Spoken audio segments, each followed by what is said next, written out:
अगर आप एक परचेजर हैं और आपने अपने सप्लायर ऑफ गुड्स या सप्लायर ऑफ सर्विसेज को पेमेंट करनी है और वो पेमेंट अगर आप डिले कर रहे हैं ये सोच के कि जीएसटी लॉ में आपको 180 दिन का टाइम पीरियड दिया गया है, मीनिंग देयर बाय अगर आप अपने सप्लायर को 180 दिन के अंदर पेमेंट कर देते हैं तो रिलेटेड इनपुट टैक्स क्रेडिट आपको अलाउ कर दिया जाएगा।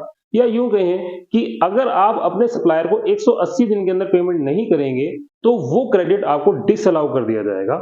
फ्रेंड्स, यहां पर हमें यह भी जान लेना चाहिए कि इनकम टैक्स लॉ इस बारे में क्या कहता है, इस पेमेंट से रिलेटेड क्या कहता है। राइट फ्रेंड्स, नमस्कार दोस्तों, मैं सीए वरुण आपका अपने यूट्यूब चैनल में स्वागत करता हूं। आज हम बात करते हैं एमएसएमई एक्ट 2006 यानी micro small medium enterprises act 2006। MSME में एंटरप्राइजेस को तीन पोर्शन में कैटेगराइज किया गया: micro enterprises, small enterprises and medium enterprises. Micro enterprises जिसकी टर्नओवर 5 करोड़ से ज्यादा नहीं है, प्लांट एंड मशीनरी में इन्वेस्टमेंट 1 करोड़ से ज्यादा नहीं है, राइट, उसे नाम दिया गया माइक्रो एंटरप्राइजेस। और स्मॉल एंटरप्राइजेस जिनकी टर्नओवर 50 करोड़ से ज्यादा नहीं है और investment in plant and machinery 10 crore से ज्यादा नहीं है। और अब बात करते हैं मीडियम एंटरप्राइजेस की, जिसकी टर्नओवर 250 करोड़ से ज्यादा नहीं है और investment in plant and machinery 50 crore से ज्यादा नहीं है। राइट फ्रेंड्स, ये बेसिकली स्मॉल एंटरप्राइजेस हैं। इन स्मॉल एंटरप्राइजेस को प्रमोट करने के लिए या यूं कहें इसमें लिक्विडिटी बनी रहे, जिसके लिए गवर्नमेंट की तरफ से टाइम टू टाइम बहुत सारे इनिशिएटिव लिए जाते हैं, राइट, लाइक मुद्रा loan, interest subsidy facilities, credit facilities and many more. Friends, इस एमएसएमई सेक्टर को सेफ गार्ड करने के लिए कंपनीज एक्ट 2013 में भी कुछ अमेंडमेंट्स लाई गई थी, जहां पर कंपनीज को यह कहा गया कि अगर उन्होंने किसी एमएसएमई सेक्टर को पेमेंट देनी है और वो पेमेंट 45 डेज से ज्यादा हो चुकी है, फ्रेंड्स, यहां पर उससे रिलेटेड कुछ इंटरेस्ट प्रोविजंस भी इंप्लीमेंट किए गए और कंपनीज को यह कहा गया कि अगर उसने किसी एमएसएमई सेक्टर को पेमेंट करनी है और वो 45 डेज को क्रॉस हो चुकी है तो इस ओवरड्यू पेमेंट से रिलेटेड उसे आगे एमसीए को रिपोर्टिंग करनी होती है। राइट फ्रेंड्स, अब हम बात करते हैं इनकम टैक्स डिपार्टमेंट ने इनकम टैक्स लॉ में कुछ इसी तरीके के इनिशिएटिव लिए गए हैं। राइट, सेक्शन 43B, इसमें क्लोज एच इंसर्ट किया गया जो ये कहता है कि अगर आप सर्विस रिसिपिएंट हैं या परचेजर हैं, राइट, और आपने अपने सप्लायर ऑफ गुड्स या सप्लायर ऑफ सर्विसेज की पेमेंट देनी है, राइट, और आपके दोनों के बीच में जो भी पेमेंट टर्म डिसाइडेड है, राइट, उसको नहीं माना जाएगा। क्या माना जाएगा? इनकम टैक्स लॉ ने यह कहा कि जो एमएसएमई एक्ट ने टाइम फ्रेम डिसाइड कर दिया वही माना जाएगा।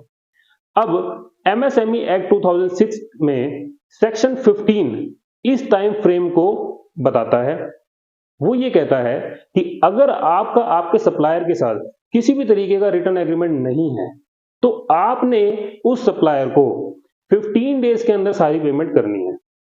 राइट फ्रेंड्स, और अगर आपके सप्लायर के साथ रिटर्न एग्रीमेंट है, फ्रेंड्स, मेरे पास किसी सप्लायर से इनवॉइस आया, उस इनवॉइस पे क्रेडिट टर्म 60 डेज लिखा हुआ है।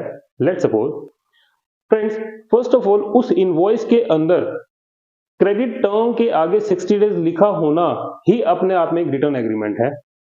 तो फ्रेंड्स, अगर मेरे सप्लायर के साथ रिटर्न एग्रीमेंट है तो वो जो टाइम पीरियड है वो रेस्ट्रिक्ट कर दिया जाएगा 45 डेज से, मीनिंग देयर बाय अगर मैंने एक सप्लायर को 60 डेज में पेमेंट करनी है तो डिपार्टमेंट यहां पर ये कहता है, लॉ यहां पर ये कहता है कि आपको 45 डेज के अंदर अंदर पेमेंट करनी है अपने सप्लायर को। तो फ्रेंड्स, इसे एक बार और कंपाइल कर लेते हैं कि अगर मैंने अपने सप्लायर को कोई भी रिटर्न एग्रीमेंट नहीं है तो मुझे 15 दिन के अंदर पेमेंट करनी है, और कोई रिटर्न एग्रीमेंट है तो वो 45 डेज से ज्यादा नहीं होना चाहिए, यानी कि 45 डेज के अंदर मुझे अपने सप्लायर को पेमेंट करनी है।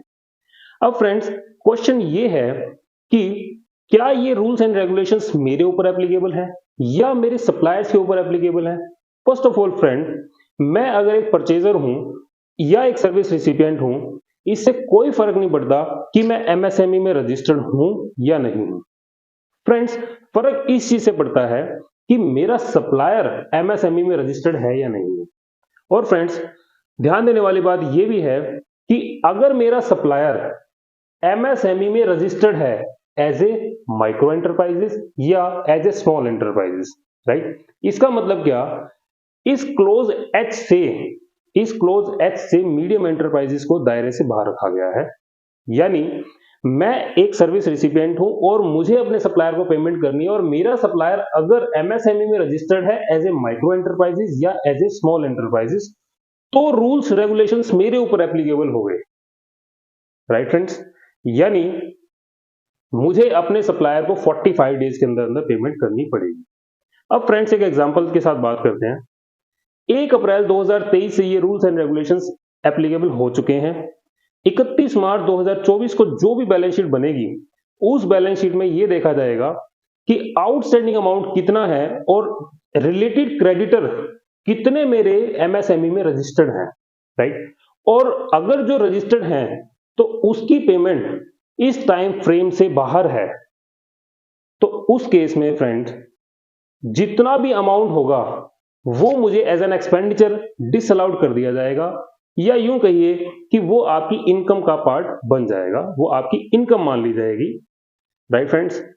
मजे की बात ये है कि लॉ यहां पर ये कहता है कि अगर आपने 31 मार्च 2024 को किसी सप्लायर की पेमेंट देनी थी और वो 45 डेज को क्रॉस हो चुकी है, तो आपको इसी फाइनेंशियल ईयर की जब आप इनकम टैक्स की रिटर्न फाइल करने लगेंगे और जब आप अपना इनकम टैक्स कैलकुलेट करेंगे, तो ये वाला जो पोर्शन है, लेट्स से 5 लाख, तो ये 5 लाख रुपीज आपकी इनकम का पार्ट बन जाएगा, राइट।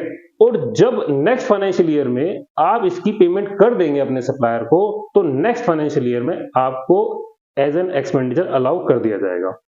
फ्रेंड्स, मजे की बात यह है कि 31 मार्च 2024 को अगर आउटस्टैंडिंग अमाउंट जो भी है मेरा, उसको वेरी नेक्स्ट डे 1 अप्रैल 2024 को भी अगर मैं इसकी पेमेंट कर दूं, तो भी ये मेरा इनकम का पार्ट बनेगा फाइनेंशियल ईयर 23-24 में, और ये अलाउ होगा as an expenditure financial year 24-25 में, राइट फ्रेंड्स।